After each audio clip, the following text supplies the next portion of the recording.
नमस्कार साथियों, उत्कर्ष engineers classes में आप सभी का बहुत बहुत स्वागत है। आशा करता हूं आप सब स्वस्थ हैं और अपनी तैयारियों में बड़ी ईमानदारी के साथ लगे हुए हैं। शाम के 6 बज चुके हैं और मैं हाजिर हूं आरएसएसबी जेई स्पेशल की कक्षा में आपके साथ एक बहुत ही डिमांडिंग, बहुत ही इंपॉर्टेंट, बहुत ही इंटरेस्टिंग सब्जेक्ट की कंप्लीट सीरीज लेके। जी हाँ, मैं आपको आज पहले ही बता दे रहा हूं कि this is going to be a complete series of irrigation. लेकिन अगर आप बीच में क्लास से गायब हुए तो फिर ये सीरीज बीच में रोक दूंगा। जी हाँ, इसका मतलब ये है कि कंप्लीट करने के लिए मुझे मोटिवेशन के तौर पर आपके भी क्लास में रहना बहुत जरूरी है। काफ़ी समय बाद, काफ़ी दिनों बाद मैं लाइव हो रहा हूँ, लाइव आपसे बातचीत होगी, लाइव हम डिस्कशन करेंगे और पूरे के पूरे सब्जेक्ट को, पूरे के पूरे कंप्लीट सब्जेक्ट को हम यहाँ पे क्या करेंगे, सीखेंगे।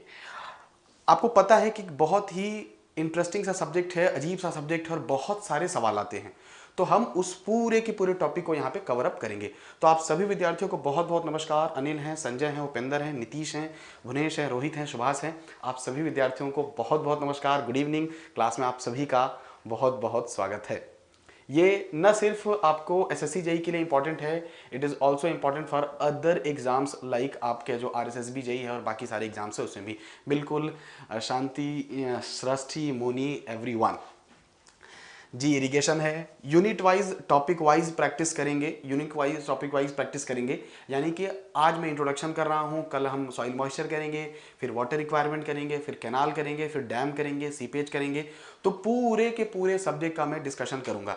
ठीक है, पहली चीज़। दूसरी चीज़ ये है माय डियर कि आपको आपके जितने भी डाउट्स हैं रिलेटेड टू द सब्जेक्ट इस क्लास से ही पूरे हो जाएंगे। तो बिल्कुल शुरू से अंत तक आप सब रहेंगे, नीतीश भी रहेंगे और आप सभी विद्यार्थी रहेंगे और बहुत मजा आने वाला है इस सीरीज में, क्योंकि 6 बजे का टाइम आप सभी का है और आप इस वक्त पे पढ़ाई करते हैं। ठीक है, चलिए स्टार्ट करते हैं। इरिगेशन की बहुत बेसिक और बहुत ही ब्यूटीफुल क्वेश्चन से शुरुआत करेंगे।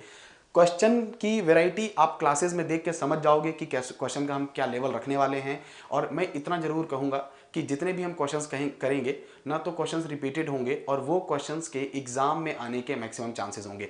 हम यहाँ बात कर रहे हैं, पहला क्वेश्चन है, अच्छा, this is important for degree and diploma both, bilingual है, बिल्कुल एग्जाम तक साथ देंगे आपका माय डियर। ठीक है, थ्योरी डिस्कस नहीं करेंगे, थ्योरी का हम क्वेश्चन से ही डिस्कशन करेंगे। ठीक, तो सबसे पहला जो क्वेश्चन है, बिल्कुल good evening Satish, Ganesh, Manish, everyone. चलिए सर, पहला क्वेश्चन है कि irrigation is necessary in an area where, कहां पर इरिगेशन की आवश्यकता है। कह रहे हैं सिंचाई कहां आवश्यक है, ऐसे जगह पर। Option number A, rainfall is uniform throughout the year. Option number B, rainfall is highly erratic. Erratic का मतलब है क्या होगा, बहुत अनिश्चित है, कुछ भी पता नहीं है रेनफॉल कब होगी। Rainfall is highly erratic and irregular. Land is waterlogged और there is an inadequate drainage facility. जल निकासी की अपर्याप्त सुविधाएं हैं। तो क्वेश्चन जो है हमारा ये कह रहा है कि आपको इनमें से किस जगह पर, एट विच प्लेस इरिगेशन देना है। नहीं, हम थ्योरी के साथ, क्वेश्चन के साथ ही थ्योरी करेंगे नीतीश। थ्योरी सीरीज आपकी सेपरेटली आएगी my dear. This is the only practice series. ठीक, चलिए सर, अगर रेनफॉल यूनिफॉर्म है और रेनफॉल हमेशा होती है तो फिर हमें जरूरत क्या है इरिगेशन करने की, फिर तो इरिगेशन करने की कोई जरूरत ही नहीं पड़ रही है। तो सर ये तो कहीं से भी नहीं बनता। ठीक है, अगर अगर रेनफॉल यूनिफॉर्म है तो हमको इरिगेशन करने की जरूरत नहीं है, तो ऑप्शन नंबर ए तो कैंसिल आउट हो जाता है। फिर कह रहे हैं कि rainfall is highly erratic and irregular. जी हां, अगर अनियमित वर्षा है, अब सुनिएगा, समझने से समझ आएगा, सोमोज गुप्ता जी सब समझ आएगा, पढ़िए तो सही। अगर अनियमित वर्षा है, अगर इरेगुलर रेनफॉल है and rainfall is highly erratic, तो ऐसे सिचुएशन पर आपको इरिगेशन करने की जरूरत है। क्योंकि अगर जमीन जल भरावित है, वाटर लॉक्ड है, तो ऐसे में आपको इरिगेशन देने की जरूरत नहीं है। और अगर हम बोलें कि there are inadequate drainage facility, अगर ड्रेनेज की सुविधाएं नहीं है तो भी इरिगेशन देने पे प्रॉब्लम होगा। तो statement number B, option number D. Statement number B, option number D. तो आप इस चीज का भी ध्यान रखिएगा कि ऑप्शन टिक करना है डी, क्योंकि ऑप्शन नंबर डी में स्टेटमेंट बी है। बाकी इसमें से सिर्फ एक ही स्टेटमेंट सही है कि रेनफॉल। तो जब रेनफॉल हमारा क्या हो, इरेगुलर हो, रेनफॉल, अब देखिए इरिगेशन कब चाहिए होता है भाई, सिंचाई कब करोगे, जब रेनफॉल हमारा कैसा है, इरेगुलर है, इनसफिशिएंट है।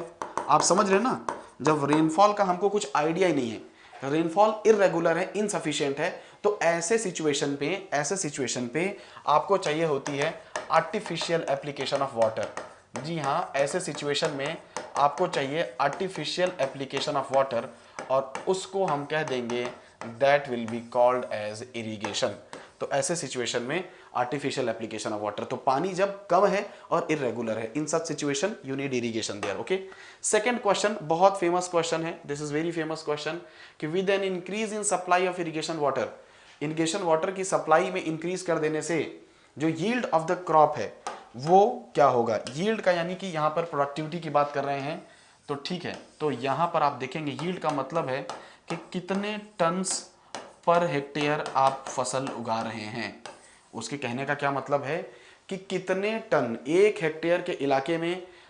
मैकेनिकल की क्लासेस भी आपकी माय डियर सुबह में चलती है, मॉर्निंग में भी मैकेनिकल क्लासेस चलती है, इवनिंग में भी चलती है, आप चैनल पर बने रहें, आपको मिल जाएंगी क्लासेस। ठीक, हम बात करते हैं सर एक हेक्टेयर में कितने टन आप प्रोडक्टिविटी कर सकते हैं, वो यील्ड होता है। क्वेश्चन क्या कह रहा है, क्वेश्चन ये कह रहा है कि अगर मैं पानी की आपूर्ति में वृद्धि कर दूं, मतलब जो पानी की सप्लाई है उसको मैं कंटिन्यूअसली बढ़ा के रखूं, अगर पानी की सप्लाई को मैं कंटिन्यूअसली बढ़ा के रखूं तो प्रोडक्टिविटी क्या होगी। सर अगर आप कम पानी दोगे तो प्रोडक्टिविटी कम होगी, और धीरे धीरे अगर आप पानी बढ़ाओगे तो प्रोडक्टिविटी घट जाएगी। सेम लॉजिक है, कम खाना खाओगे तो भी बीमार हो जाओगे, ज़्यादा खाना खाओगे तो भी बीमार हो जाओगे। मैक्सिमम आपको ताकत तभी मिलेगी जब आप एक ठीक ठाक अमाउंट ऑफ खाना खाओगे, यानी कि अगर आप क्या करेंगे, एक ऑप्टिमम पानी देंगे। कम पानी देंगे तो भी प्रोडक्टिविटी कम, ज़्यादा पानी देंगे तो भी प्रोडक्टिविटी कम। एक तय अमाउंट ऑफ पानी देने से, एक तय अमाउंट ऑफ पानी देने से, एक तय अमाउंट ऑफ पानी देने से जो इरिगेशन है उसकी प्रोडक्टिविटी यानी कि जो यील्ड है वो मैक्सिमम होती है। यानी कि पहले बढ़ती है, it increase up to certain limit and then decreases. तो पहले प्रोडक्टिविटी बढ़ती है एंड देन उसके बाद क्या हो जाती है, घट जाती है। तो प्रोडक्टिविटी पहले बढ़ती है एंड देन उसके बाद क्या हो जाती है, घट जाती है। तो क्वेश्चन जो हमारे मन में आता है कि ज़्यादा पानी देने का ये बिल्कुल मतलब नहीं है कि ज़्यादा प्रोडक्टिविटी हो रही है या ज़्यादा हमारा यील्ड होगा, नहीं। ज़्यादा पानी देने से भी प्रॉब्लम है और कम पानी देने से तो प्रॉब्लम है ही। तो एक मैक्सिमम पानी एक फिक्स डेप्थ पर आता है, मैक्सिमम पानी एक फिक्स डेप्थ पर आता है, that is being called as the point here. Okay, next जो हमारा क्वेश्चन है बहुत बेहतरीन क्वेश्चन है, आपको मैं 2 मिनट दे रहा हूं, पहले इस क्वेश्चन को पढ़िए तब आप इसका आंसर करिएगा। क्वेश्चन कह रहा है कि identify the correct statement, irrigation helps in elimination of mix cropping, सिंचाई मिश्रित फसल को खत्म करने में मदद करती है। दूसरा बहुत वेरी ब्यूटीफुल स्टेटमेंट, वही स्टूडेंट बता पाएगा जो थोड़ा ध्यान से पढ़ रहा होगा या चीजों को पढ़ेगा। फिर बोल रहा है mixed irrigation is economical when irrigation facilities are available.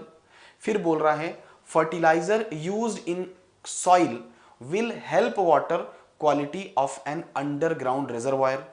And D बोल रहा है ओवर इरिगेशन में रिड्यूस क्रॉप यील्ड, अधिक सिंचाई से जो फसल की पराभवता है या जो उत्पादकता है वो कम हो जाएगी। फिर से बोल रहा हूं, पहला statement irrigation helps in elimination of mix cropping, mix irrigation is economical when irrigation facilities are available, fertilisers used in soil will help water quality of an underground reservoir and then over irrigation में reduce crop yield. अब sir एक बात बताओ, ये statement तो सही है ना, क्योंकि तुमको पता था कि सर अगर मैं प्रोडक्टिविटी बढ़ाऊंगा, ओवर इरिगेशन करूंगा तो भी मेरी क्रॉप यील्ड घट जाती है, तो मैक्सिमम तो मुझे एक फिक्स जगह पे मिलती है। तो ओवर इरिगेशन अगर आप करोगे तो भी प्रोडक्टिविटी घट जाती है, तो ऑप्शन डी तो होना ही है। ऑप्शन डी होना ही है, तो 2 ऑप्शन पहले ही गायब हो गया। ऑप्शन डी तो होना ही है, ऑप्शन डी तो होना ही है। अब सर सी होगा या डी होगा, अब सुनिएगा, irrigation helps in elimination of mix cropping. Sir ये बिल्कुल सही बात है, मिक्स क्रॉपिंग को आपको जरूरत नहीं है। मिक्स क्रॉपिंग का मतलब क्या है, मिक्स क्रॉपिंग का मतलब है एक ही खेत में 2 फसलें लगा देना। अब एक ही खेत में अगर 2 फसलें लगा दोगे तो पानी तो अब किस फसल के हिसाब से दोगे, क्योंकि खेत में 2 फसल लगी है। तो क्या होता है, किसान को यह लगता है कि किसी भी फसल को पानी देंगे मेरा नुकसान कम होगा। लेकिन जब इरिगेशन है, आपके पास सिंचाई की सुविधाएं उपलब्ध हैं, इरिगेशन फैसिलिटीज उपलब्ध हैं, तो फिर अलग अलग जगहों पे फसल लगाओ और अलग अलग पानी दो। ठीक, तो सर ये था mixed irrigation is economical when irrigation facilities are not available. भाई साहब अगर इरिगेशन फैसिलिटीज नहीं अवेलेबल हैं तब ऐसे सिचुएशन में मिक्स किया जाता है। जब इरिगेशन फैसिलिटीज अवेलेबल है तब मिक्स नहीं करते। आई रिपीट, जब इरिगेशन फैसिलिटीज अवेलेबल है तब आप मिक्स नहीं करते, जब इरिगेशन फैसिलिटीज अवेलेबल नहीं है तब आप मिक्स करते हैं। तो दिस इज रॉन्ग। ठीक है, सी पॉइंट बोल रहा है fertiliser used in soil will help water quality sir fertiliser क्या करेगा, वाटर की क्वालिटी खराब कर देगा, it will contaminate ground water. Fertiliser क्या करेगा, it will contaminate ground water, ये ग्राउंड वाटर को गंदा कर देगा, खराब नहीं करेगा। कैसे सर, आपने जमीन पे क्या डाला, नाइट्रोजन डाला, नाइट्रोजन घुल के कहां चली गई, जमीन के नीचे चली गई और कुएं के पानी के साथ बाहर आ गई। आप फर्टिलाइजर क्या है सर, फर्टिलाइजर नाइट्रोजन है, यूरिया वगैरह में नाइट्रोजन डाल दिया तुमने खेतों में और उसी खेत में पानी डाल दिया, तो पानी के साथ नाइट्रोजन घुल के भूमिगत जल में चली जाती है और भूमिगत जल को क्या कर देती है, गंदा कर देती है। तो काइंड ऑफ सिचुएशन ये है माय डियर कि ऐसे सिचुएशन में, इन सच सिचुएशन आपको क्या करना है, ये हमारे ग्राउंड वाटर को क्वालिटी को खराब कर देगा, तो क्वालिटी को खराब करेगा। ठीक, तो ये स्टेटमेंट भी गलत है। तो पहला स्टेटमेंट, अगर पानी उपलब्ध है, if irrigation water is available, mix cropping नहीं करना। मिक्स क्रॉपिंग यानी कि एक ही खेतों में दो फसल तब लगाने होते हैं जब पानी उपलब्ध नहीं है। तो सर ये बोल रहा है कि इरिगेशन हेल्प्स इन एलिमिनेट मिक्स क्रॉपिंग। और एक स्टेटमेंट डी था, ओवर इरिगेशन रिड्यूस कर सकता है क्रॉप यील्ड। तो option number D is right answer, option number D is right answer. और आप सभी का सही आंसर है। मीना चौधरी, प्रतीक, अमन राज, तिलक, लोकेश, ठीक है, राम यादव, सबीर, नवनीत, दिव्यांशी, उदित चौधरी, देवेंद्र, सभी का ना, आप सभी को बहुत बहुत आभार। आप सभी यही ऊर्जा बना के रखें। आप सभी का जो पार्टिसिपेशन ही मेरे लिए मदद करता है। ये बहुत आसान सवाल आ गया। जो बच्चे नए भी हैं वो भी अगर सुनेंगे इन चीजों को तो भी वो बहुत आसानी से आंसर कर देंगे। क्वेश्चन क्या कह रहा है, फोर्थ क्वेश्चन। सर 200 के आसपास क्वेश्चंस कराऊंगा, लेकिन आप क्लास में रहेंगे तब। अगर आप क्लासेस में से गायब होंगे तो फिर मैं बीच में सीरीज बंद कर दूंगा, क्योंकि मैं बहुत चुन चुन के मेहनत करके क्वेश्चंस ला रहा हूं पूरे सिलेबस से। तो दिस इज इंपॉर्टेंट कि आप भी क्लास में बने रहें, तभी मजा आएगा। शाम के 1 घंटे बढ़िया प्रैक्टिस करेंगे 6 से 7।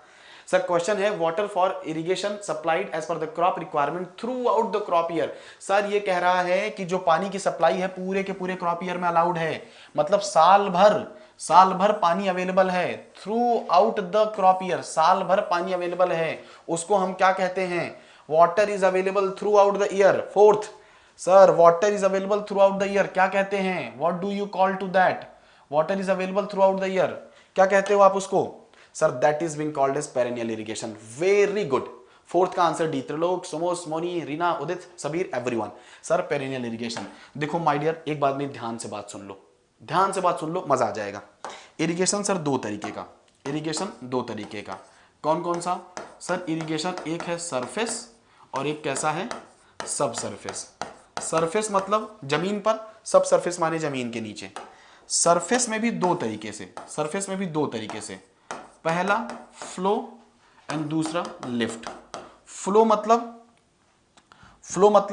का मतलब है कि ग्रेविटी की वजह से फ्लो कर रहा है, इसमें ग्रेविटी नहीं है, हमको पंप करना पड़ रहा है। अच्छा, फ्लो इरिगेशन है मतलब ग्रेविटी से बह रहा है, और अगर लिफ्ट इरिगेशन है तो ग्रेविटी से नहीं बह रहा है, आपको पंप करना पड़ रहा है। अच्छा, जो ग्रेविटी से बह रहा है वो तीन तरीके का हो सकता है, तीन तरीके का हो सकता है। एक तो पूरे साल बहे, एक तो क्या हो, पूरे साल पानी उपलब्ध हो, जिसको कहा हमने पेरेनियल।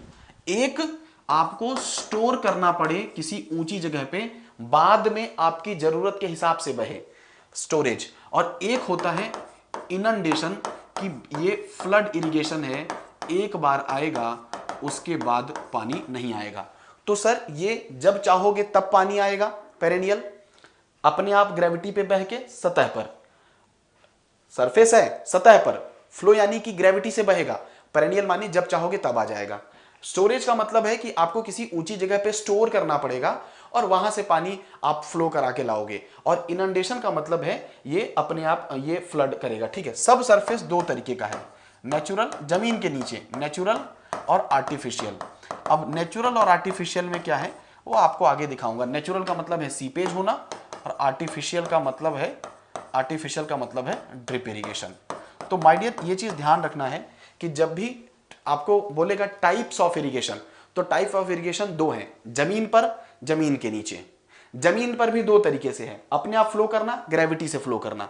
ग्रेविटी से जो फ्लो करेगा साल भर आएगा पेरेनियल, स्टोर करना पड़ेगा स्टोरेज, और कहीं से फ्लड करेगा तो इनंडेशन। ठीक, तो क्वेश्चन बोल रहा है कि इरिगेशन सप्लाई हो थ्रू आउट द ईयर, तो थ्रू आउट द ईयर को हम कहते हैं पेरेनियल। हमको पंप करना पड़े लिफ्ट, एक बार आ जाए इनंडेशन। ड्रिप मतलब अंडरग्राउंड आर्टिफिशियल। ठीक, आगे क्वेश्चन पे चलते हैं, यही ऊर्जा बरकरार रखिए। अगला क्वेश्चन है, और ये क्वेश्चन मुझे नहीं लगता कि आप सबसे गलती होगी। This is very easy question, very easy question, बस पढ़िए एक बार।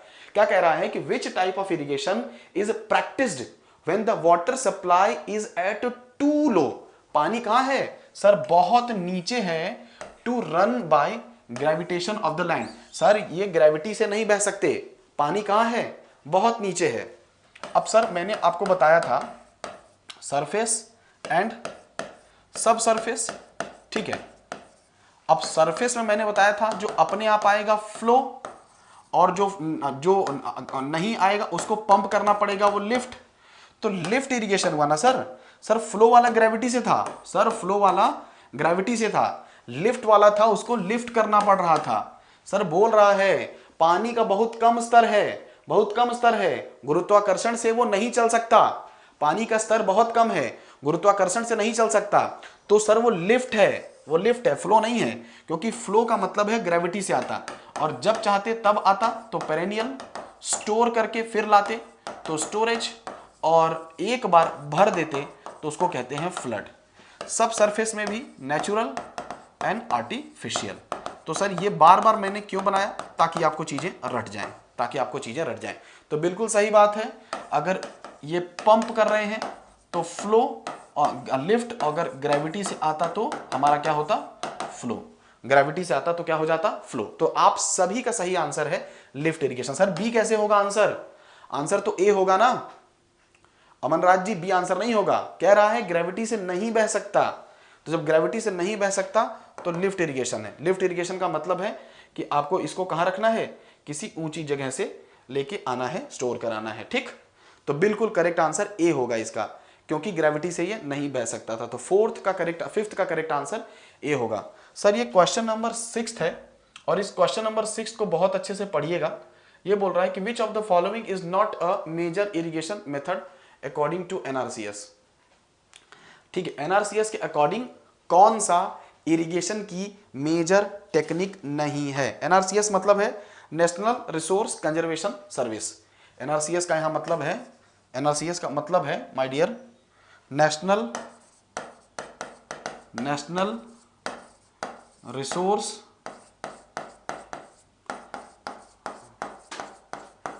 Conservation service. इस एनआरसीएस ने 3 तरीके की हमको बताई इरिगेशन, 3 तरीके की इरिगेशन हमको बताई। ठीक, बिल्कुल राम राम जी। 6th का आंसर आप दे रहे हैं मेगा इरिगेशन जैसी कोई इरिगेशन नहीं है। सर बिल्कुल सही बात कह रहे हैं आप। सरफेस इरिगेशन कहा उसने, बहुत बढ़िया बहुत बढ़िया, सब आपने पढ़ा हुआ है। अगर आप यहाँ पे देखेंगे तो ये कह रहा है सरफेस इरिगेशन, सरफेस इरिगेशन के बाद आप ले रहे हैं sprinkler irrigation, and sprinkler irrigation के बाद आप ले रहे हैं क्या, सब सरफेस। सब सरफेस इरिगेशन ही आपका कौन सा है, ड्रिप इरिगेशन है, या फिर उसको कहते हैं ट्रिकल इरिगेशन, या उसे कहते हैं माइक्रो इरिगेशन। तो जो सब सरफेस इरिगेशन है, जमीन के नीचे जो है 3 तरीके से पानी दे रहे हो, एक तो जमीन पर दे रहे हो, एक जमीन पर छिड़क के दे रहे हो, और एक जमीन के नीचे से दे रहे हो। अगर हमारे खेत हैं उस पे जमीन पर पानी दिया सरफेस, ऊपर से स्प्रिंकलर करके दिया सब स्प्रिंकलर, और जमीन के नीचे दिया सब सरफेस। ठीक है, जमीन पर जो आप पानी देते हैं सरफेस पर, उसके आपके पास कई सारे मेथड्स हैं, कई सारे मेथड्स हैं। अगर आपको याद होगा तो सर आपके पास वाइल्ड फ्लडिंग है, जिसको आप कहते हैं फ्री फ्लडिंग है। ठीक है, आपके पास बॉर्डर फ्लडिंग है, आपके पास चेक फ्लडिंग है, आपके पास बेसिन फ्लडिंग है, आपके पास फरो इरिगेशन है, आपके पास कंटूरिंग है, कंटूरिंग है। सर 4 तरीके से है, वाइल्ड फ्लडिंग है, बॉर्डर फ्लडिंग है, चेक फ्लडिंग है, बेसिन फ्लडिंग है। इनमें से इन चारों को आप कहते हैं क्या, फ्लडिंग। सर ये फ्लडिंग मेथड्स हैं।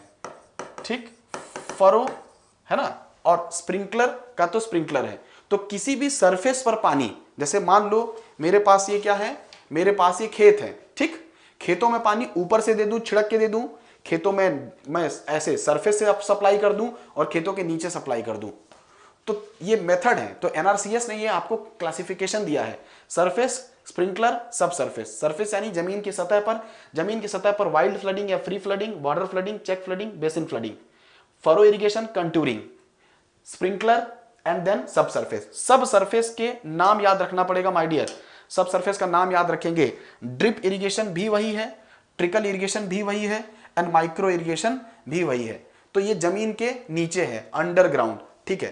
तो ये इसका मतलब क्या है, इसका मतलब है सरफेस का मतलब है कि चीजें कहां पर हैं, ग्राउंड पर हैं। सरफेस का मतलब है चीजें कहां पर हैं, अंडरग्राउंड है। और ये जो है ये आर्टिफिशियल रेन करा रहे हो, आर्टिफिशियल रेन करा रहे हो, ठीक है, यानी कि स्प्रे है, आप स्प्रे करा रहे हो, मतलब आर्टिफिशियली बारिश करा रहे हो, ठीक। So that is correct answer. तो मेगा जैसा कोई इरिगेशन नहीं है, इसीलिए mega irrigation will be wrong here, okay. Next अगला question, very beautiful and very easy question. अब मैं आपसे इन्हीं पर क्वेश्चन पूछूंगा। अब आगे के जितने भी 5-6 सवाल होंगे, ज्यादा ही सवाल होंगे, वो पूछेगा, कहीं पूछूंगा वाइल्ड फ्लडिंग, कहीं पूछूंगा बॉर्डर, कहीं पूछूंगा चेक, कहीं बेसिन, कहीं फरो, कहीं कंटूरिंग। आगे के जितने भी सवाल होंगे वो इन्हीं पे बेस्ड होंगे, wild, border, check, basin, furrow, contouring, sprinkler and drip. तो ये जो 7-8 मेथड आपको इरिगेशन की दिख रही है, 7-8 टेक्निक दिख रही है, इन्हीं टेक्निक्स पर अब मैं क्वेश्चन आपको पूछ रहा हूं। ये मैंने क्लासिफिकेशन कर दिया, ये मैंने क्लासिफिकेशन कर दिया। अब मैं आपको इन्हीं टेक्निक्स पर यहां पे सवाल पूछ रहा हूं, ठीक। चलिए बताइए, 7th का आंसर बताइए कि सर ये कह रहा है ऑर्कार्ड, ठीक है। ये सर क्या, आप समझ रहे हो ना, ये बागवानी की बात कर रहा है।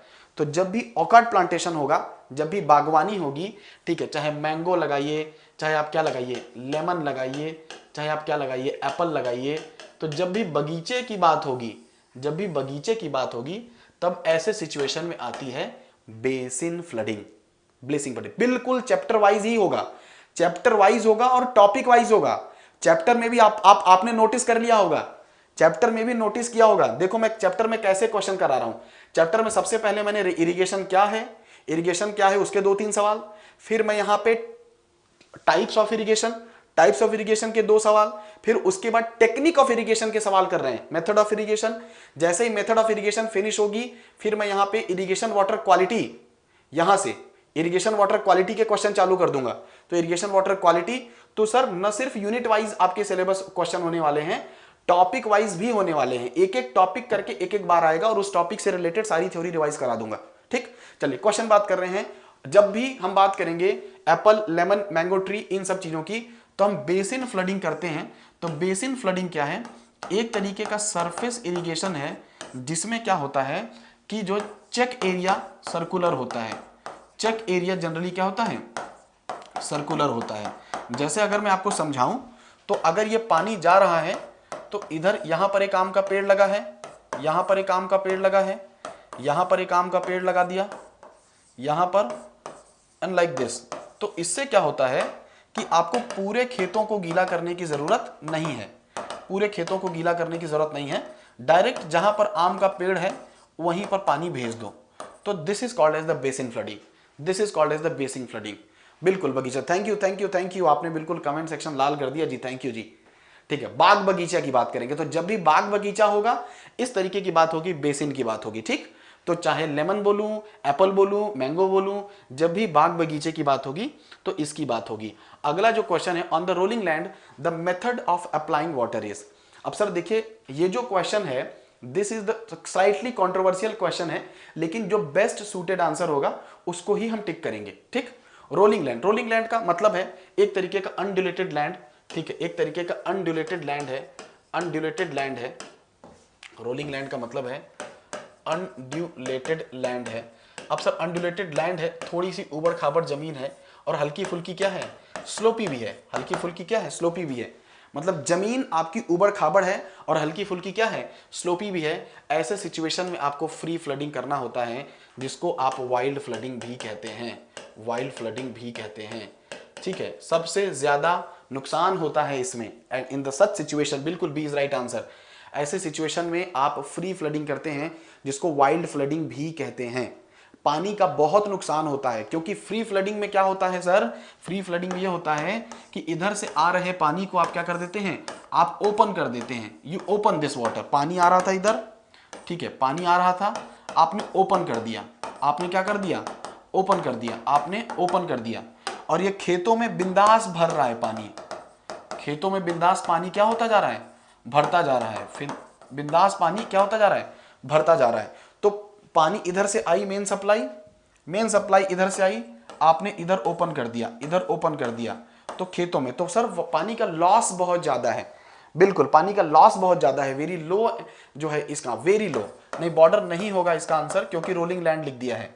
Very low efficiency, very low efficiency, losses is very high, losses of water is very high, losses of water क्या होता है, बहुत ज्यादा होता है, वाटर वेरी हाई, ठीक है, ठीक है। आप अगर बॉर्डर फ्लडिंग करेंगे या चेक फ्लडिंग करेंगे, आपको लैंड प्रिपरेशन करना पड़ता है। जी थैंक यू, बहुत जल्दी दे देंगे Kumar Jitendra ji, wait it for I would say 1 week, in 1 week आपको अपडेट मिल जाएगी। चलिए ठीक है, फ्री फ्लडिंग आपको समझ में आ रहा है, पेड बैच के स्टूडेंट भी इस क्लास में हैं, दैट्स वाई आपको समझ में आ रहा है कि क्वालिटी भी हमने बहुत टॉप नॉच रखी है। सर ये सेशन आपको देखना चाहिए पूरा, क्यों देखना चाहिए, इरिगेशन सब्जेक्ट का मैं एक एक पॉइंट यहां पर डिस्कस कर दूंगा, ठीक। चलिए नेक्स्ट हम बात करते हैं sir, for the cereal crop, cereal का मतलब क्या होता है सर, अनाज, सेरेल का मतलब क्या होता है, जनरली अनाज। अब जनरली जो अनाज वाले क्रॉप्स होते हैं, तो सर जो बागवानी थी, बागवानी में तुमने क्या किया, बागवानी में तुमने किया बेसिन फ्लडिंग, ये वाला, ठीक।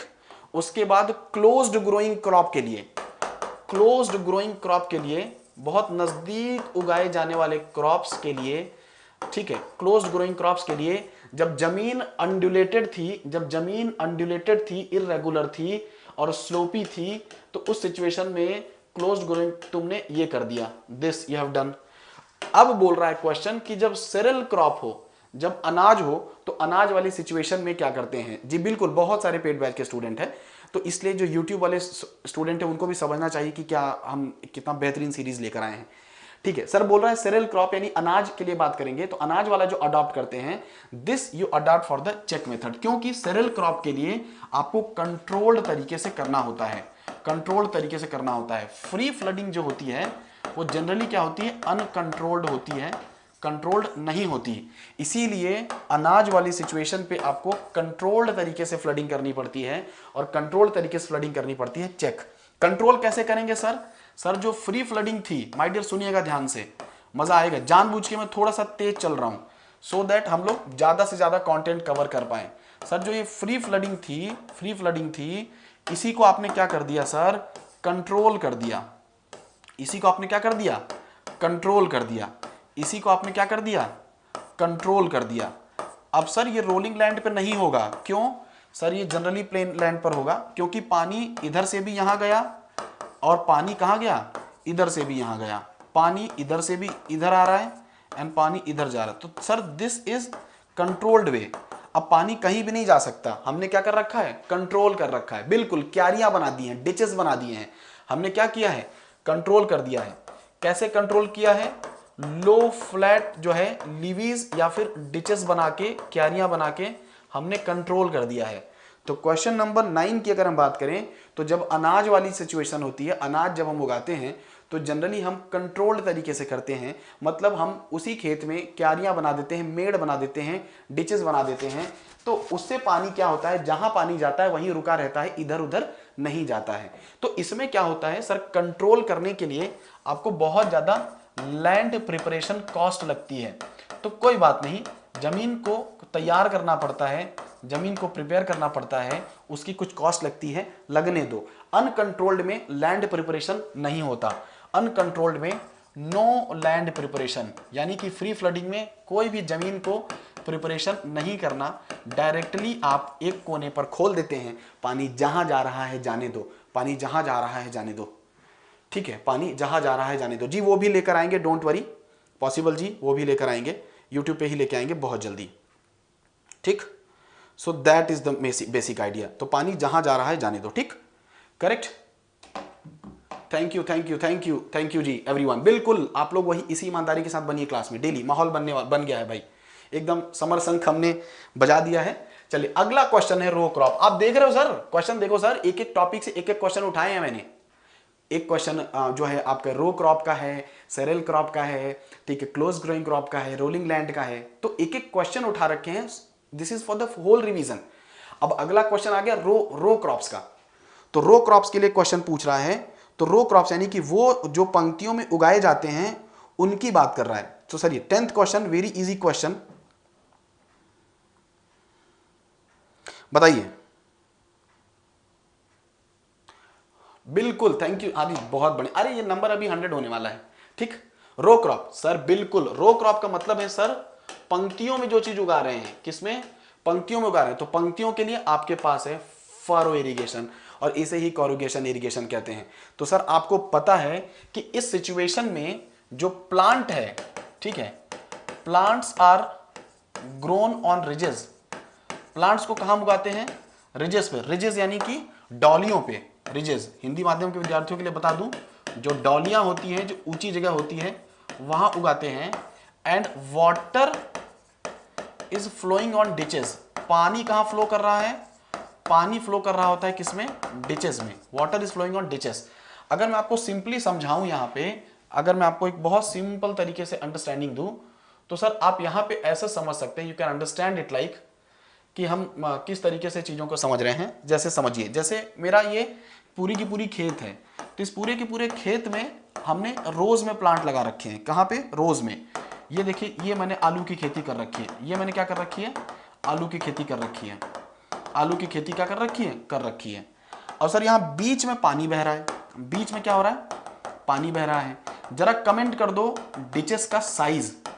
आपको सारा कुछ बता रखा है ना, ये बीच में पानी बह रहा है। अब सर अगर आप इसको कट करोगे सेक्शन ना, तो आपको ये दिखेगा। आपको क्या दिखेगा? आपको ऐसा दिखेगा कि यहां पेड़ लगा रखा है, यहां पेड़ लगा रखा है, यहां पेड़ लगा रखा है, और बीच में क्या हो रहा है? पानी बह रहा है। बीच में पानी बह रहा है। बीच में पानी बह रहा है। आप समझ रहे हैं ना? तो ये वाला जो पोर्शन है माय डियर, ये वाला जो पोर्शन है, इसमें पेड़ लगा है, इसमें पेड़ लगा है ऊंचाई पर, और ये जो पोर्शन है यहां पे पानी बहा रहा हूं। तो क्या हो रहा है सर? पानी दोनों प्लांट्स को लग रहा है। बिल्कुल आलू में करते हैं, बिल्कुल अभिमीना जी, विनीत जी, है ना? तो सर ये जो फरोज हैं, फरोज हैं इन सर विड्थ, सर बॉर्डर का विड्थ बता रहे हो तुम सोमोस गुप्ता, सर आप बॉर्डर इरिगेशन का विड्थ बता रहे हैं 10 से 20 मीटर और 100 से 400 मीटर लेंथ। सर मैं फरोज की बात कर रहा हूं। फरो में, इस फरो की जो गहराई है 10 to 30। गलत बात, आंसर देखिए बहुत ध्यान से समझिएगा सर, 20 to 30 है। सर इसकी गहराई 20 to 30 सेंटीमीटर है। आप जो विड्थ बता रहे हैं वो बॉर्डर का बता रहे हैं सर, ये है 20 to 30 सेंटीमीटर। 20 to 30 जो आप आंसर दे रहे हो मुझे, वो अलग चीज है सोमोस गुप्ता, वो अलग चीज है। आप जो मुझे आंसर दे रहे हो वो अलग चीज है। वो चीज क्या है सर? वो स्ट्रिप इरिगेशन, बॉर्डर इरिगेशन है। बॉर्डर इरिगेशन ये इरिगेशन होती है। स्ट्रिप इरिगेशन, ये स्ट्रिप बना के जब हम करते हैं वो बॉर्डर इरिगेशन होती है। उसकी चौड़ाई 10 से 20 होती है, उसकी चौड़ाई 10 to 20 होती है, और लंबाई जो है वो कितनी होती है? 100 से 400 होती है। तो सर वो स्ट्रिप इरिगेशन है, बॉर्डर इरिगेशन है। कंफ्यूज मत होइए, कंफ्यूज नहीं होना है, ठीक। मैं इसीलिए डिस्कशन हम लेके आ रहे हैं सर, कंफ्यूज नहीं होना है। रोज में जो प्लांट उगाते हैं, पंक्तियों में जो प्लांट उगाते हैं, उनके लिए फरो इरिगेशन करते हैं, फरो इरिगेशन करते हैं। जो डिचेस हैं ये 20 से 30 सेंटीमीटर गहरी होती हैं, 20 से 30 सेंटीमीटर गहरी होती हैं। जब हम स्ट्रिप इरिगेशन करते हैं, जब हम बॉर्डर फ्लडिंग करते हैं, जब हम बॉर्डर इरिगेशन करते हैं, यानी कि स्ट्रिप इरिगेशन करते हैं, तब एक बॉर्डर को हम 10 से 20 सेंटीमीटर और 100 से 400 सेंटीमीटर रखते हैं, ठीक, मीटर, है ना? करेक्ट? तो दैट इज डिफरेंट थिंग। हाँ अब देखिए एक चीज आप लोग सभी लोग कह रहे हैं, बिल्कुल हाँ वो बॉर्डर का है। एक और चीज कह रहे हैं सर इसमें पूरा खेत गीला नहीं हो रहा है। सर इसमें, ठीक है, पूरा खेत गीला नहीं हो रहा है, 1/3 to 1/4 खेत ही गीला हो रहा है। तो सर जब 1/4 to 1/3 खेत गीला हो रहा है तो इवेपोरेशन लॉसेस थोड़े से कम हो जाते हैं। तो इवेपोरेशन लॉसेस थोड़े से कम हो जाते हैं, क्योंकि पूरा खेत गीला थोड़ी ना हुआ। सर खेतों में जहां पर पेड़ लगाया है वो गीला नहीं हुआ, सिर्फ जहां पे पानी बह रहा है वही गीला हुआ। तो इवेपोरेशन लॉसेस थोड़े से कम हो जाते हैं। बेटा वो स्ट्रिप इरिगेशन का आंसर है। 10 से 20 और 100 से 400 that is for the strip irrigation, not for the furrow irrigation, ठीक, करेक्ट? तो वो आप याद रखिएगा। तो वो जो स्ट्रिप इरिगेशन है यानी कि जो बॉर्डर इरिगेशन है, ठीक है, वो है, दैट इज उसका आप आंसर कह रहे हैं। हाँ 10 से 20 एन 100 से 400 मीटर, बिल्कुल border strip method. Border strip method अगर मैं आपको यहाँ समझाऊं तो ये इसकी बात कर रहे हैं, जहां पर हमने सारा लिखा था ना, ये लिखा था हमने, तो जो बॉर्डर स्ट्रिप है उसकी 10 से 20 है, 100 से 400 है। हम बात कर रहे हैं फरो इरिगेशन की, हम बात कर रहे हैं किसकी, फरो इरिगेशन की। तो बॉर्डर स्ट्रिप 10 से 20 मीटर चौड़ाई और 100 से 400 लंबाई, तो कंफ्यूज नहीं रहेंगे। तो बॉर्डर स्ट्रिप जब हो गई ऐसी तब ऐसा है, तो आंसर इसका फरो है। आइए question number 11, sprinkler irrigation system is suitable. Sprinkler irrigation system कब सूटेबल है? When the sprinkler irrigation system is suitable. Sprinkler irrigation system कब सूटेबल है बताइए? Tell me the sprinkler irrigation system is when suitable. बिल्कुल देखिए share वगैरह आप कर दीजिएगा अपने दोस्तों को, अपने ग्रुप्स वगैरह में, क्योंकि हम कंप्लीटली ही कराएंगे पूरा का पूरा इरिगेशन का, यहाँ पे पूरे सिलेबस से क्वेश्चन कराएंगे, तो इसलिए शेयर वगैरह करने की जिम्मेदारी आपकी बनती है, इतना सपोर्ट आप हमेशा से करते आए हैं। 12th की मैं बात कर, 11th की बात रहा हूँ, 12th में कहाँ से आ गए भाई तुम? स्प्रिंकलर इरिगेशन समझ रहे हो ना? स्प्रिंकलर का मतलब क्या है सर? Artificial rain. क्या है सर? Artificial rain. ठीक है, क्या करना है सर? आपने बगीचों की, आपने कभी पार्क वगैरह में देखा है पाइप और पंप लगा रहता है और वही पाइप और पंप से फुहारें आती रहती है, छिड़काव होता रहता है, ठीक? तो आर्टिफिशियल रेन तब कब करते हैं? When land gradient is steep. Sir सही बात बोल रहा है वो, जब जमीन क्या हो सर, जमीन when the land gradient is steep, तब आपको आर्टिफिशियल इरिगेशन करना है। बिल्कुल बिल्कुल बिल्कुल, ठीक है। तो कब करना होता है? जब जमीन बहुत कब हो, ठीक है, लैंड ग्रेडियंट स्टीप हो। अच्छा जी, लैंड ग्रेडियंट कितनी हो? स्टीप हो, ठीक है। मिट्टी कैसी हो? इरोडिबल हो। मिट्टी कैसी हो? इरोडिबल हो, या फिर हाईली परमिएबल हो। अच्छा जी, या फिर लेस अवेलेबिलिटी ऑफ पानी हो, पानी की क्या हो? कमी हो। तो ऐसे सब सिचुएशन में, ऐसे सब सिचुएशन में, और रूट शैलो हो, शैलो रूट हो, रूट्स क्या हो? शैलो हो। तो मतलब या तो मिट्टी बहुत इरोडिबल है, मिट्टी बहुत इरोडिबल है, ठीक है, आप या तो कह दो लाइट सॉइल है, मिट्टी में जरा भी पानी बहेगा उधड़ जाएगी, बिखर जाएगी, ठीक है। परमिएबल बहुत ज्यादा मिट्टी है, पानी की अवेलेबिलिटी कम है, ग्राउंड वाटर टेबल बहुत ज्यादा है। सर ये सब याद रखिएगा, ठीक है। तो सर अगर लैंड आपका ग्रेडियंट स्टीप है, ठीक है, मिट्टी इरोडिबल है, लाइट सॉइल है, परमिएबिलिटी ज्यादा है, पानी की जो अवेलेबिलिटी है वो कम है, रूट्स आपके शैलो हैं, या फिर ग्राउंड वाटर टेबल ज्यादा है, इन सब सिचुएशन में स्प्रिंकलर इरिगेशन देना पड़ता है। अच्छा जी, सर वाटर एप्लीकेशन एफिशिएंसी 80% है, मानता हूं, जो वाटर एप्लीकेशन एफिशिएंसी है ये 80% है, दैट आई अग्री। लेकिन लेकिन लेकिन जो इवेपोरेशन लॉसेज हैं they are very high. Sir पानी में जो वाष्पीकरण हानि है वो बहुत ज्यादा है, evaporation losses are very very high. तो ये नुकसान है। क्या नुकसान है सर? Evaporation losses are very high, क्योंकि सर जब आप फुहारों से, स्प्रिंकलर से जब आप क्या करेंगे, जब आप स्प्रिंकलर से पानी देंगे तो फिर सर क्या होगा? There will be too much evaporation loss, वाष्पीकरण हानि बहुत होगी। तो यही नुकसान है। बाकी पैसे लगते हैं, कॉस्ट लगता है, वो अलग नुकसान है। इनिशियल कॉस्ट भी बिल्कुल हाई होगी, बिल्कुल सही बात है। इनिशियली आपको ज्यादा पैसा लगाना पड़ेगा, क्योंकि पाइप एंड पंप की पूरी अरेंजमेंट आपको करनी होती है, ठीक। आप फुहारों से आप बारिश करा रहे हो, आर्टिफिशियल रेन करा रहे हो, फाइन। तो एक है sprinkler irrigation.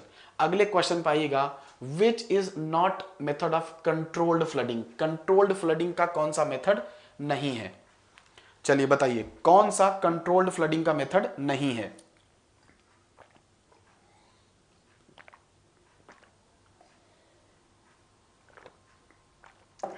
I was expecting कि तकरीबन आज सेंचुरी होगी, ज़्यादा बच्चे आएंगे, बट कोई बात नहीं है, कल बढ़ेंगे स्टूडेंट्स बहुत सारे, क्योंकि अभी तो बहुत सारे स्टूडेंट्स को पता भी नहीं है कि हमने यहाँ पर जो है इरिगेशन की फुल लेंथ प्रैक्टिस बैच चालू करा है यहाँ पे यूट्यूब पे, free of cost for the complete syllabus. तो आई एम वेरी श्योर कि कल बहुत सारे स्टूडेंट्स बढ़ने वाले हैं। 12th की बात कर रहा हूँ, 12th में बोल रहा है सर कंट्रोल्ड फ्लडिंग। अरे सर आप देखो ना, मैंने फ्लडिंग के लिए किसको बताया था? ये सारे के सारे हैं फ्लडिंग। देखो ये सारे फ्लडिंग मेथड है, ये सारे क्या हैं? फ्लडिंग मेथड है। कंटूरिंग फ्लडिंग मेथड नहीं है, ठीक है। तो कंटूरिंग, जो कंटूर इरिगेशन बेसिकली हम करते हैं, ठीक है, तो जो कंटूर इरिगेशन हम करते हैं, कंटूर इरिगेशन हम हिली एरियाज में करते हैं, कहाँ करते हैं? हिली एरियाज में करते हैं। And this is not the controlled method. बिल्कुल पूरा चलेगा, बिल्कुल पूरा चलेगा, लेकिन अगर आप रहेंगे तो। कंटूर सर्वे में होता है माय डियर, लेकिन यहां मतलब क्या है कंटूर का, कि कोई पहाड़ी क्षेत्र है, अगर कोई पहाड़ी क्षेत्र है, हिली एरिया है, तो आप अपने खेतों को कंटूर के हिसाब से बांट दो, ठीक है? मतलब ऊंचा नीचा ऐसे, ठीक? फिर एक जगह, जैसे आप मान लो आपके पास इस तरीके से जमीन है आपकी, ठीक? तो सर एक यहां खेत हो गया, एक यहां खेत हो जाएगा, ठीक है? एक यहां खेत हो जाएगा, एक यहां खेत हो जाएगा, ठीक? जब यहां पानी भर जाएगा तो पानी नीचे आ जाएगा, फिर यहां नीचे आ जाएगा, फिर नीचे आ जाएगा, तो इसको कहते हैं कंटूर। तो हमने क्या किया, खेतों को कंटूर के हिसाब से बांट दिया है, हमने खेतों को कंटूर के हिसाब से बांट दिया है, ठीक? तो this is not the controlled flooding. Controlled flooding के लिए ये तीनों आपको मैंने बता चुका हूं, ठीक?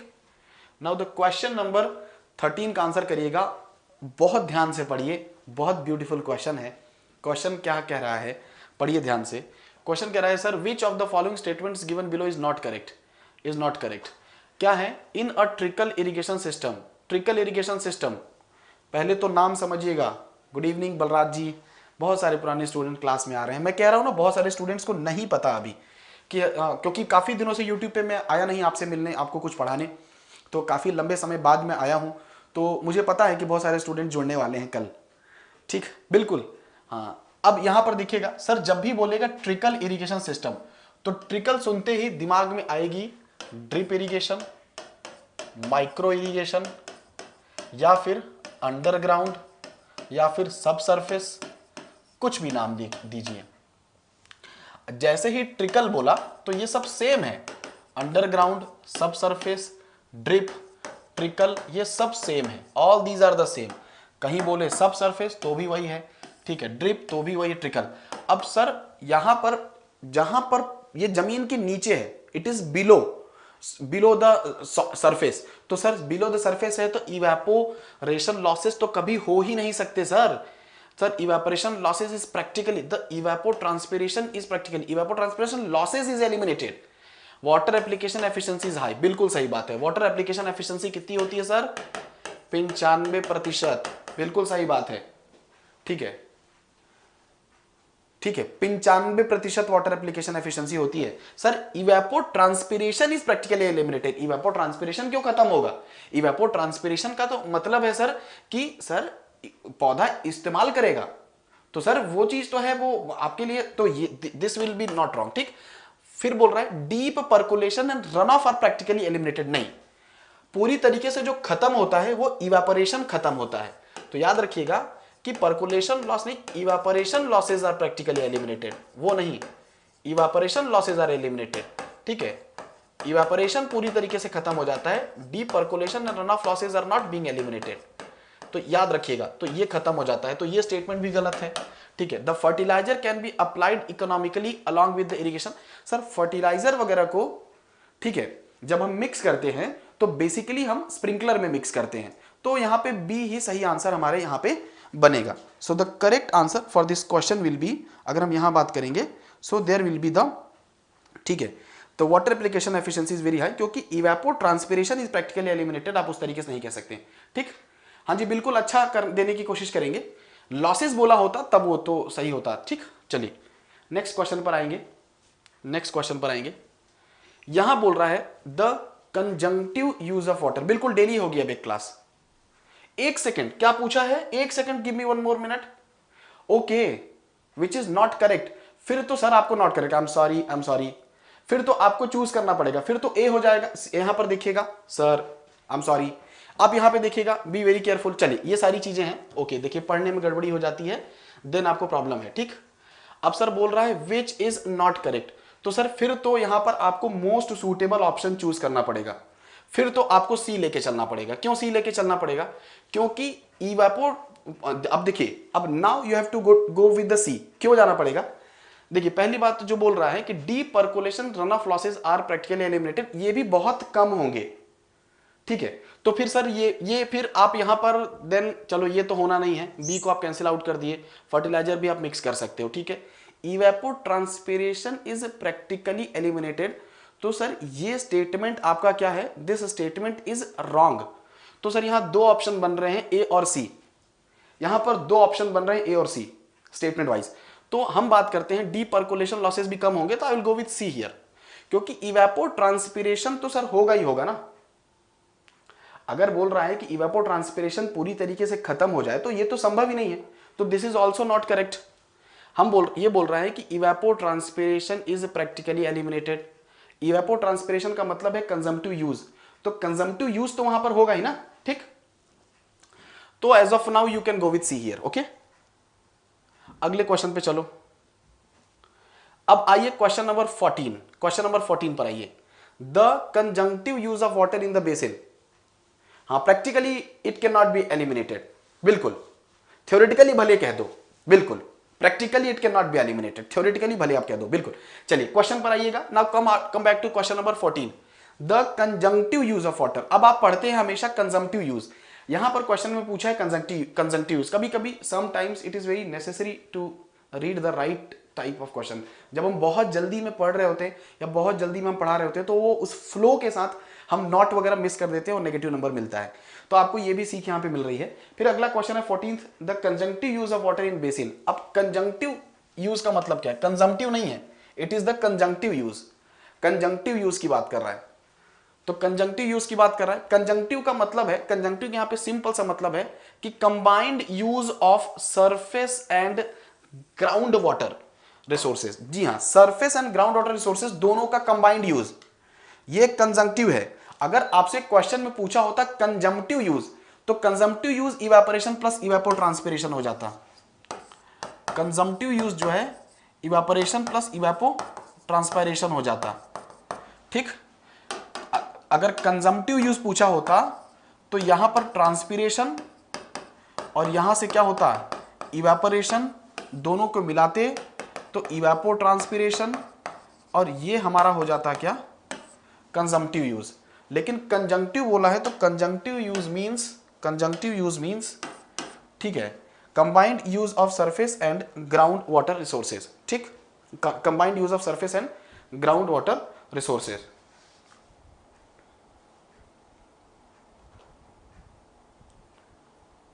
ठीक है, तो यहां पर आपको ये आएगा, ठीक। आइए अगले क्वेश्चन पर, percentage of water available on earth. थोड़ा सा अब बिल्कुल फोकस करिएगा, क्योंकि अब इरिगेशन की जो टाइप्स और टेक्निक्स है वो खत्म हो गए हैं। अब हम चलेंगे इरिगेशन वाटर क्वालिटी की तरफ। सबसे जो पहला क्वेश्चन पूछ रहा है कि percentage of water available on earth that is saline. तो सर 97% वाटर कैसा है, सैलाइन है, ठीक है। जनरली ओशियंस में है, ओशियंस वगैरह में है। एंड 3% के आसपास वाटर क्या है, फ्रेश है। जो कहाँ है, कुछ पानी कहाँ है, ग्राउंड वाटर की बात करें, या फिर हम बात करें कि आइस कैप्स में, ठीक है, या फिर हम बात करें कहाँ पे, वेदर वी टॉक अबाउट, ठीक है, हमारे पास जो है पहाड़ों पर, माउंटेन्स में, या फिर रिवर्स में, तो 3% ही हमारे पास पानी क्या है, फ्रेश है। 97% पानी क्या है हमारे पास, सैलाइन है। So 97% of the water what we have is saline, तो 3% पानी ही फ्रेश है। तो ये क्वेश्चन भी यहाँ पे बनता है, this is the also very good answer. अब सर 5 सवाल और है, ठीक। आपने इतने एनर्जी के साथ, ऊर्जा के साथ पूरा का पूरा रिवाइज किया है, 5 और सवाल कर लोगे तो इंट्रोडक्शन के सारे टॉपिक पर डिस्कशन आज हो जाएगा, ठीक। ओके, नाउ क्वेश्चन नंबर 16, बहुत बढ़िया क्वेश्चन, बताइए, tell me, very good question. अब हम क्वेश्चन कहां से कर रहे हैं, now we are discussing question from irrigation water quality. हम इरिगेशन वाटर क्वालिटी से डिस्कस कर रहे हैं, we are discussing question from irrigation water quality. चलिए, बिल्कुल वही एनर्जी, वही ऊर्जा लगाइए। हम बात कर रहे हैं, अब यहां पर हम बात कर रहे हैं irrigation water quality, irrigation water quality, irrigation water quality की हम बात कर रहे हैं। यहां पर सबसे पहले देखिएगा, आपसे क्या पूछा है, sodium absorption ratio. Sodium absorption ratio क्या होता है, सोडियम का कंसंट्रेशन डिवाइडेड बाय कैल्शियम और मैग्नीशियम के कंसंट्रेशन के एवरेज का under root, very good. Sir यहां 20, सर यहां बोल रहा है 10 + 8/2, 20/√9, 20/√9 यानी कि 20/3, 20/3 का होगा 6/6.67। आंसर क्या हुआ, 6.67। अब ये इंपॉर्टेंट नहीं है, ये इंपॉर्टेंट नहीं है। इंपॉर्टेंट क्या है, वो समझिए, वो समझिए। 0 से यहां पर हम बात करते हैं 10, 10 से 18, 18 से 26 ग्रेटर देन 26। 0 से 10 क्या है? लो सोडियम। 10 से 18 क्या है? Medium sodium. 18 से 26 क्या है? High sodium. और 26 से ज्यादा जो क्या है my dear? Very high sodium. बिल्कुल, एनर्जी भी आप अपना जोश भी वेरी हाई बना के रखेंगे। 0 से 10 इज द लो सोडियम। अरे वो अप्रोक्सीमेट है, चलता है भाई जितेंद्र, चलता है। 97% से ज्यादा है सैलाइन, बिल्कुल, और 3% से कम है फ्रेश, तो बिल्कुल 97.5 चलेगा, डोंट वरी, वो सही है। आप ऑप्शन के हिसाब से चलोगे ना, आप ऑप्शन के हिसाब चलोगे। 97% से ज्यादा सैलाइन है तो 97.5 हो गया, 3% से कम है तो वो फ्रेश है, तो वो बिल्कुल चलेगा, इतना टेंशन नहीं लेना है। तो सर 0 से 10 सोडियम, 10 से 18 मीडियम, 18 से 26 हाई एंड 26 से वेरी हाई। अगर 0 से 10 है लो सोडियम तो कोई दिक्कत नहीं, it is fit for irrigation. 10 से 18 है तो not for the fine soil. 18 से 26 है, it is not suitable for all, लेकिन लीचिंग करके काम चलेगा। और 26 से ज्यादा इज वेरी हाई, मतलब कहीं भी काम नहीं चलेगा। तो फिट है इरिगेशन के लिए, ओनली फॉर कोर्स ग्रेन्ड है, ये आफ्टर लीचिंग है, और ये किसी के लिए भी सूटेबल नहीं है। ठीक, ये रेंज आपको याद रखनी पड़ेगी। तो हमारा 6.67 आया, यानी कि ये कैसा पानी है? लो सोडियम पानी है। और लो सोडियम है मतलब it is fit for every irrigation purpose and every soil. Her plant के लिए, हर पौधे के लिए, हर मिट्टी के लिए ये अवेलेबल है। हर प्लांट के लिए, हर पौधे के लिए, हर मिट्टी के लिए अवेलेबल है। ठीक, नेक्स्ट क्वेश्चन आइए, 17th question, very good question. Salt concentration, sir salt concentration in irrigation water should not exceed, salt concentration in irrigation water should not exceed। बिल्कुल याद रखिएगा, रेंज बहुत इंपॉर्टेंट है। सॉल्ट कंसंट्रेशन की बात करेगा तो sir up to 700 ppm, no harmful, बिल्कुल हार्मफुल नहीं होगा, बिल्कुल हार्मफुल नहीं होगा सॉल्ट। ठीक है, 700 से 2000 ppm, 700 से 2000 ppm is harmful for some crops, is harmful for some crops, ठीक है। And greater than 2000 ppm, greater than 2000 ppm is harmful for all crops. Sir ये सॉल्ट कंसंट्रेशन की बात कर रहा है, 22-50 के चक्कर में नहीं पड़िए, 2000 इज राइट आंसर। ठीक सर, अगर 700 ppm तक है तो देर इज नो हार्मनेस, कोई भी हार्मफुल नहीं है। 700 से 2000 है तो it is harmful for some crops, and 2000 से ज्यादा है तो हार्मफुल फॉर ऑल क्रॉप्स। क्या? सॉल्ट कंसंट्रेशन, लवण की जो है सांद्रता है। अब क्वेश्चन है कि जो मैं बताता हूं बेटा, अभी हम अभी मैं आ रहा हूं, आपको जो डाउट आएगा। अब जो इसमें जो सॉल्ट कंसंट्रेशन है कैसे निकालते हो, तो सॉल्ट कंसंट्रेशन आप कैसे निकालते हो, तो वो क्वेश्चन अगला है, question number 18। Question number 18 is very beautiful question. Sir 20वां क्वेश्चन तो बहुत शानदार है, और 20 ही क्वेश्चन हम करने वाले हैं। क्वेश्चन नंबर 18 के बारे में देखिएगा, वो कह रहा है कि salt concentration in irrigation water is measured by electrical conductivity, electrical conductivity.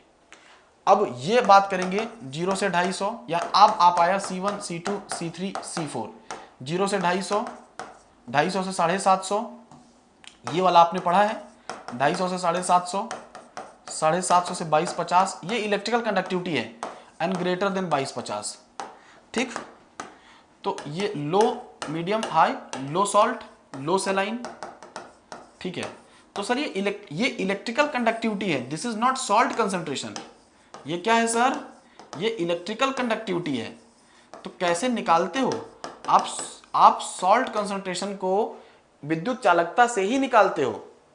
तो 0 से 250 लो सेलाइन, 250 750 मीडियम सेलाइन, 750 से 2250 हाई, एंड 2250 से ज्यादा वेरी हाई।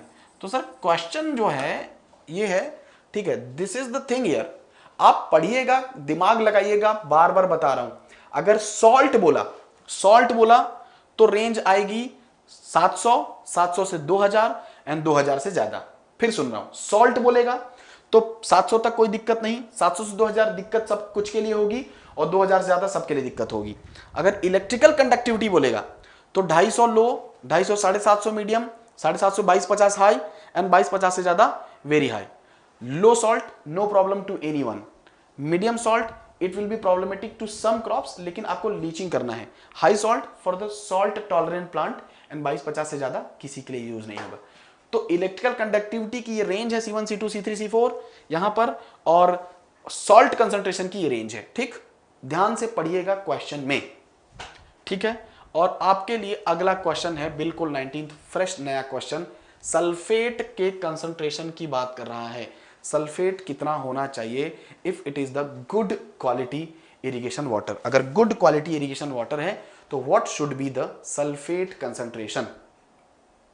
बहुत अच्छा सवाल है, और 20th सवाल इससे भी बढ़िया है माय डियर। ये सब ऐसे आपको if when you will be regular in the session, आपको नए सवाल भी मिलेंगे और अच्छे सवाल भी मिलेंगे और इंटरेस्टिंग क्वेश्चन भी मिलेंगे। ठीक, चलिए कल हम देखेंगे, कल आपका जोश देखेंगे। कल हम सॉइल मॉइस्चर, देखिए एक सेशन में हमने 1 घंटे में सारा रिवाइज कर लिया, कल की क्लास में हम और बेहतर करेंगे। बिल्कुल 0 से अगर 192 ppm है तो आप कहेंगे इट इज अ बेटर, ठीक है, बिल्कुल 0 से 192 कहेंगे गुड, ठीक है, यह कहेंगे गुड, ठीक है।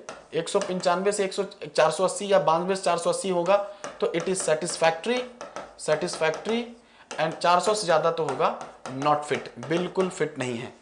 तो याद रखिएगा ये रेंज माय डियर, 0 से 192, 192 से 480, 480 से ज्यादा इट इज नॉट फिट या फिर नॉट सुटेबल। अगर आप यहां बात करेंगे नॉट फिट या नॉट सुटेबल, तो this is the question for the sulphate concentration in good quality irrigation water. Good है तो 0 से 192, नॉट सेटिस्फैक्ट्री है 480 से ज्यादा, ओके ओके लेके चलना है तो फिर 192 से 480, and this is the question for you. इस क्वेश्चन को आंसर करिए, answer this question. Again what a question, बहुत बढ़िया क्वेश्चन है सर, आपको ध्यान देना है तभी आप इसका आंसर कर पाएंगे। 3 तरीके की सॉइल होती है आपके पास, 3 तरीके की सॉइल होती है, सलाइन, एल्कलाइन और या फिर सलाइन एल्कलाइन बोथ। ठीक, 3 तरीके के पैरामीटर्स होते हैं, 3 तरीके के पैरामीटर्स होते हैं, ठीक है। इलेक्ट्रिकल कंडक्टिविटी, ठीक है, इलेक्ट्रिकल कंडक्टिविटी, ठीक है, एक्सचेंजेबल सोडियम पोटेंशियल, ठीक है, हमारे पास होती है electrical conductivity. This is the last question of the evening, और क्वेश्चन है सर इलेक्ट्रिकल कंडक्टिविटी है, ठीक है, मिली महो पर सेंटीमीटर की बात कर रहे हैं, बल डेली क्लास टाइमिंग है 6 PM, ठीक है, और ESP है यहाँ पर pH है। ठीक, अब इलेक्ट्रिकल कंडक्टिविटी की देखिए यूनिट याद रखिएगा, मिली महो बोल रहा है या माइक्रो महो बोल रहा है, दैट इज मोर इंपॉर्टेंट। अगर मिली महो बोल रहा है तो 4 की बात करेगा तो मिली महो बोलेगा, अदरवाइज 4000 लिखेगा। तो सर सॉल्ट ज्यादा होगा तो इलेक्ट्रिकल कंडक्टिविटी ज्यादा होगी, हिंट दे रहा हूं कैसे याद रखना है। सॉल्ट ज्यादा होगा तो इलेक्ट्रिकल कंडक्टिविटी ज्यादा होगी, यानी कि it will be more then 4, क्योंकि दोनों में सॉल्ट ज्यादा है, मोर देन 4 क्योंकि दोनों में सॉल्ट है। सॉल्ट लिखा है ना, सेलाइन सेलाइन। अगर सोडियम ज्यादा होगा तो एल्कलिनिटी ज्यादा होगी, तो मोर देन 15। ठीक सर, अगर सॉल्ट होगा तो इलेक्ट्रिकल कंडक्टिविटी ज्यादा होगी, तो जहां भी सेलाइन सेलाइन लिखा है 4 या 4000 से ज्यादा कर दो। ठीक, अगर सोडियम की बात करेंगे, सोडियम ESP है, एक्सचेंजेबल सोडियम पोटेंशियल, ठीक है, तो सोडियम होगा एल्कलाइन तो सोडियम ज्यादा होगी, तो यहां पे लेस देन 4 हो गया, ये लेस देन 15 हो गया। ठीक, अब इसी से देख लो, 4 से कम है, 4 से कम है, ठीक है, इलेक्ट्रिकल कंडक्टिविटी 4 से कम है, लेकिन ये 15 से ज्यादा है। कौन 15 से ज्यादा है? एक्सचेंजेबल सोडियम पोटेंशियल 15 से ज्यादा है, इसीलिए ये एल्कलाइन सॉइल हो गया। देख लो, हमने क्या कहा, हमने कहा 4 से कम, तो सर 4 से कम है 3.2, हमने कहा सर 15 से ज्यादा, 15 से ज्यादा है 16%, एक्सचेंजेबल सोडियम पोटेंशियल हो गया। हो गया क्या? याद रखना पड़ेगा। पीएच की वैल्यू बात करूं तो सर 8.5 से ज्यादा इसमें होगी, 8.5 से 10 इसमें होगी, ठीक है, एंड यहां पर अगर हम बात करते हैं तो it will be more than 8.5 to 10 and less than 8.5। ठीक, तो this is the scenario, this is the scenario. ठीक सर, ये चीजें हैं आपको जो याद रखनी पड़ेंगी। तो ये बड़ा ही इंपॉर्टेंट आपके पास पूरा का पूरा टेबल है, जिस टेबल में आप चीजों को याद रखेंगे। आपको ट्रिक मैं बता दे रहा हूं, salt is more than electrical conductivity is more, तो दोनों में इलेक्ट्रिकल कंडक्टिविटी ज्यादा करिएगा। सोडियम इज मोर तो एल्कलिनिटी इज मोर, तो सोडियम के लिए एल्कलिनिटी ज्यादा करिएगा। ठीक, और फिर पीएच का अलग से मान मैंने लिख दिया है। ठीक, तो यहां पर दिख रहा है आपको पीएच भी 8.5 से 10 के बीच में है, यानी पीएच है 9.5। इलेक्ट्रिकल कंडक्टिविटी कम है, इसका मतलब है सॉल्ट नहीं है, और सोडियम पोटेंशियल ज्यादा है मतलब एल्कलिनिटी है, इसका मतलब है ऑप्शन नंबर सी। तो thank you so much for your amazing response my dear, मजा ही आ गया। आपने बेटा 3 तरीके की आपके पास सॉइल होती है पॉसिबल जी, मैं बता देता हूं, ठीक है। I am repeating this question. अब हमने कहा 3 तरीके की सॉइल होती है आपके पास, ठीक। या तो सेलाइन सॉइल होगी, या एल्कलाइन सॉइल होगी, या फिर सेलाइन एल्कलाइन सॉइल होगी, ठीक। यहां तक ठीक है। अगर सेलाइन सॉइल होगी तो इलेक्ट्रिकल कंडक्टिविटी 4 मिलीमहो से ज्यादा होगा। इलेक्ट्रिकल कंडक्टिविटी 4 मिलीमहो पर सेंटीमीटर या फिर 4000 माइक्रोमहो पर सेंटीमीटर से ज्यादा होगी, ठीक। 4000 माइक्रोमहो पर सेंटीमीटर से ज्यादा होगी। अगर एल्कलिनिटी है तो इलेक्ट्रिकल कंडक्टिविटी कम होगी, और अगर सेलाइन एल्कलाइन दोनों है तब इलेक्ट्रिकल कंडक्टिविटी ज्यादा होगी। अच्छा सर, ईएसपी क्या है? ईएसपी होता है एक्सचेंजेबल सोडियम पोटेंशियल। अगर मिट्टी सेलाइन है तो ईएसपी 15 से कम है, अगर मिट्टी एल्कलाइन है तो ईएसपी 15 से ज्यादा होगी, और मिट्टी सेलाइन एल्कलाइन है तो ईएसपी 15 से ज्यादा होगी, ठीक।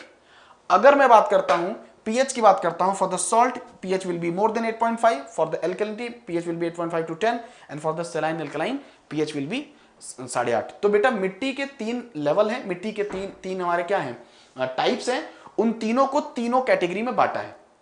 अब आप क्वेश्चन में देख लो, क्वेश्चन में क्या कह रहा है, सोडियम 16%, 16 यानी 15 से ज्यादा, तो सोडियम यानी 15 से ज्यादा, ये वाला। फिर बोल रहा है इलेक्ट्रिकल कंडक्टिविटी 3.2, यानी इलेक्ट्रिकल कंडक्टिविटी 4 से कम, और पीएच मान 9.5, यानी 8.5 से 10 के बीच में। तो क्या हो गया, यही बीच वाला हो गया ना आंसर, एल्कलाइन। तो एल्कलाइन इज ऑप्शन नंबर सी।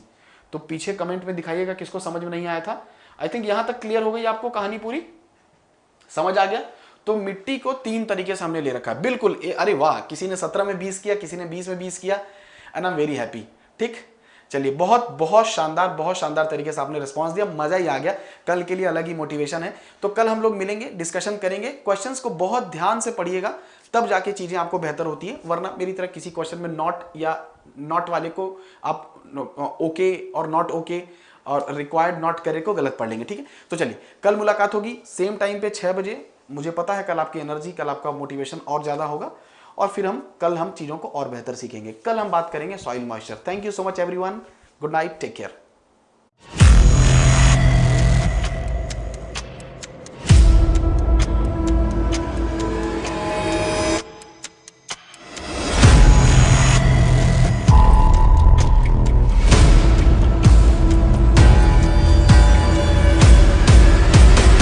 महादेव की सौगंध मुकाबला टक्कर का होने वाला है। जनवरी से जून की करंट अफेयर्स का सुपड़ा साफ करने वाला हूं।